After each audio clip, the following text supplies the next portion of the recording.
ketahui bahwa kalau selama ini bis konvensional banyak menghasilkan polusi, maka dengan beroperasinya bis listrik ini, maka harapan kita kota kita makin bersih.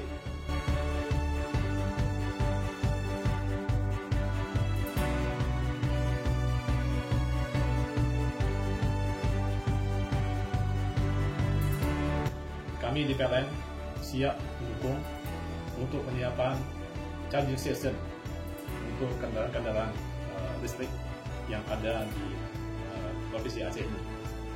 Kami akan menyiapkan SPKLU, stasiun pengisian kendaraan listrik umum, di tiap-tiap titik yang ada di Aceh ini.